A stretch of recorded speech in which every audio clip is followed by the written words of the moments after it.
Welcome back, dear viewers, to Malicious Compliance. In today's video, two cashiers have no flexibility whatsoever. Our first post is by a wise cobbler. Let's save $50 a month on a cell phone bill and risk causing six figures in operational damage and damage our reputation with paying customers instead. First, I love working for this company. Honestly, I really do. It's a great company, great culture. This is just simply an example of bean counters looking to save $50 a month, getting things so horribly wrong at times they cause six figures of lost productivity and damage our reputation with paying customers. Even after it happens, there is no change in policy. I joined a new company in January of this year before working for them as a consultant. During my onboarding, I asked the hiring manager if I would be provided with a company cell phone or be able to expense my monthly cell phone bill. He looked into it, and HR told him this particular position is not eligible for a company cell phone as it does not require after-hour support. This answer actually made sense. I don't need to get involved in day-to-day operations support in my role. They also literally never called me once during my whole tenure as a consultant after hours. So, great. I don't want to work after hours. Up until last week, the policy was upheld, just like it had been during my time as a consultant. There was never a "we were trying to reach you yesterday" when I logged in the next day and any emails asking for my help after hours. So I was loving it. I want to repeat, this is not a dig towards the company. They upheld their end of the bargain this whole time. But here's the malicious compliance part of this story. I have no cell phone number listed in my email signature nor on my internal company profile. Because, hey, I don't have a company cell phone. I have a desk phone, but that's it. So last week, a major update was applied to one of the platforms that fall under my purview. The actual maintenance is performed by an operations manager and their team. Things went smooth in our last Q&A/test environment. I signed off, my boss signed off, so everything was ready and set to go. Major update goes in. Someone incorrectly performed a few steps, even though that same person performed them just fine in the QA. Things started going wrong. Horribly wrong. I was nowhere to be found. I wasn't responding to emails. I had no phone number listed anywhere. So they did the troubleshoot on their own. In hindsight, the fix was relatively simple, and I definitely would have been able to guide the team. The error wasn't even related to the update. They just went down a completely different path to resolve the issue, thinking the update was the root cause. It would have taken a few hours, but we would have fixed it. But in the moment, as things were going wrong, in a panic and trying to recover from the incorrectly performed steps, they somehow wiped the database. Somehow. Please do not ask me how. The backup was corrupted in this process as well, and they couldn't use it to recover. Dear God. They had to go pull tape backups, which is excruciating slow to recover from and a week old. Monday morning, I log into my laptop and I notice the holy hell that is going on. Oh crap. I get on the phone with the operations manager. Operations manager is level-headed, no blame is thrown. Again, as I said, great company, great culture. Ask what happened to me. I told him I have no company phone. I asked for it and they said no. He just had to shake his head. Organizationally, he and I are at the same level. He just has a reporting structure and I do not. My boss and I got in a call for a debrief and he asked me the same question. I gave the same answer. No company phone. He's the one who told me my position was ineligible for a company phone as I was not required for after-hour support. All told, it took the team 5 days to recover everything. Rerun all the transactions that we lost from the source system. Another 1.5 days for business teams to validate all was well and match up the numbers. My boss did ask me if I had a personal cell phone. I told him no. I do, but it's the principle of the whole thing. As I said, I deal with a lot of external vendors now. I do not need them bothering me on my personal line. During business hours, we communicate over Teams, Zoom, WebEx, and my landline never gets used as I'm barely in the office. He didn't question me further.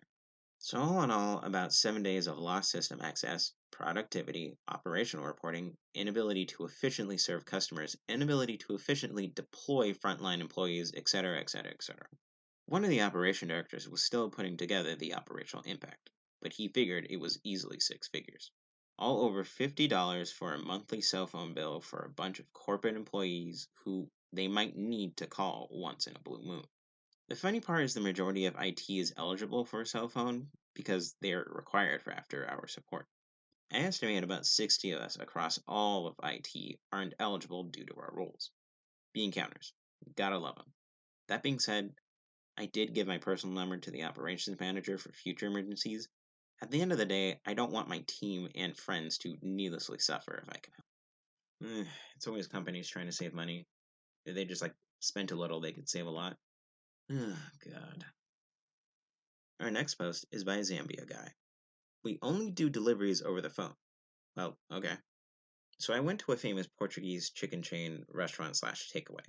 They are known for doing deliveries in my area, especially during the COVID-19 outbreak. My grandparents live alone and aren't taking any visitors due to the outbreak.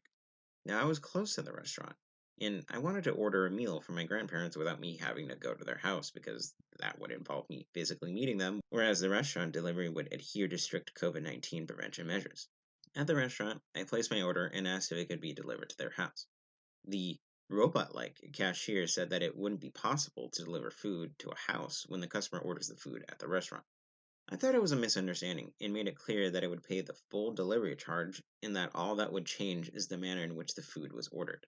I didn't want my grandparents to have to pay for the meal and also didn't want to meet them due to COVID-19. After pleading a quite frustrating back and forth with a cashier, she raised her voice at me and said, "Sir, we only do deliveries on the phone. Cue malicious compliance." With a wide smile on my face, I thanked her and stepped away from the till. I called the delivery number only for her to answer the call right in front of me. I placed the entire order all over again whilst we stared at each other in what must have been humiliating for her. Her colleagues at this point all began staring and some giggling. After placing the order, I once again went to her. After placing the order, I once again went up to her and asked her to pay for the order I just placed. She, at this point, saw the silliness of the situation and let me pay and just be done with all this. Suffice to say, my grandparents managed to eat their chicken. TLDR, cashier didn't allow me to order in person, so I ordered over the phone, but still in person. Yeah, it kind of sucks. There's these corporate rules that make no sense. But if you're working and it's just doable instead of having to do this whole workaround that just has you doing exactly what the customer asks you to do, and you could have just done it that way in the first place, you're just making more work for yourself. And also inviting a Karen to be activated in the wild like some sort of sleeper agent. Our next post is by Toll Throw Me Away. Send my laptop back after a layoff?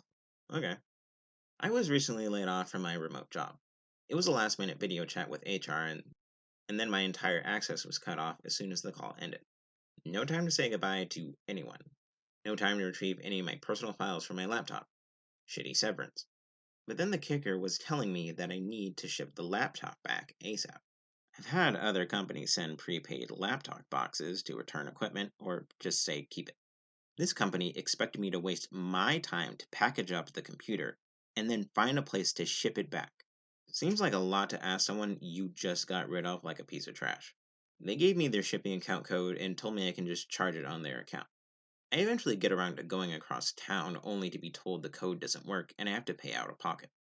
At this point, I'm very annoyed with this process. The company tells me I can pay out of pocket and they'll reimburse me. Okay, I can do that. So I found the most expensive option I could find and added some bathroom tiles into the box to make it extra heavy and had it shipped. I also shipped my mouse and power supply separately in the same expensive fashion with extra weight. The total cost was $840. Cost of my laptop was probably about $500. Anyways, F them. I did as I was told. Maybe next time they won't fire people and then expect them to drive around town to return their stuff. Our next post is by Manbirdplane. I can't use a shopping cart, but I can put some items on the checkout counter. As you wish. Some background. About a year or two ago, I did a lot of shopping at a grocery store for work. Sometimes I would need to grab items from the liquor store attached inside the grocery store.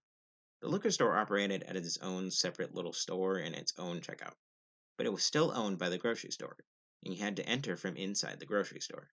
When you enter the liquor store, there is a sign that you must leave your shopping cart outside. This normally makes sense as the liquor store is small and having people in carts all around would cause quite a traffic jam. On the day in question, on my list for this shopping trip, I had a full load of liquor to get for the bar at work and for a holiday party. I probably needed about 15 handles of assorted booze.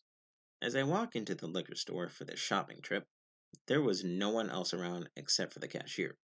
Knowing I had a large number of items to purchase, I asked if I could bring my empty cart in and park it next to the checkout spot so I could load it with all the liquor bottles I needed to purchase.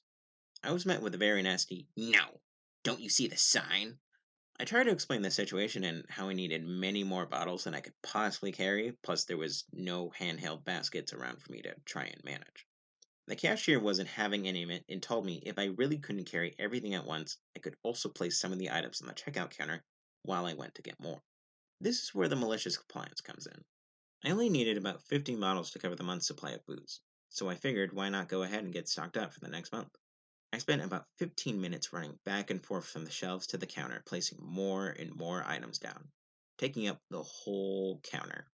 As I was doing this, a few customers came in, and I watched the cashier struggle to work around my items in order to scan and check out the other customers. The look on the cashier's face was glorious as he had to work around a problem he created for himself. When I finally decided to check out, the cashier didn't have enough room on the counter to scan and bag my items. So get this, the cashier then told me I could bring my cart in and put the bottles to make room on the counter. I jokingly asked if he knew that carts were prohibited in the liquor store, but he didn't laugh at that one. After a few seconds of awkward silence, I went and got my cart anyways because it would have been a huge inconvenience for me to run back and forth from the counter to my cart. I genuinely understand the store's policy on this, but sometimes there needs to be exceptions to the rule. TLDR, I was told I couldn't use a cart to hold a large number of items in the liquor store, but was told if I could put items on the checkout counter if I couldn't hold everything. I filled the entire checkout counter with bottles to the point the cashier wasn't able to ring up other customers. Thank you for watching this video. If you would like to, click another video. And if you would be so kind as to like and subscribe. Thank you very much.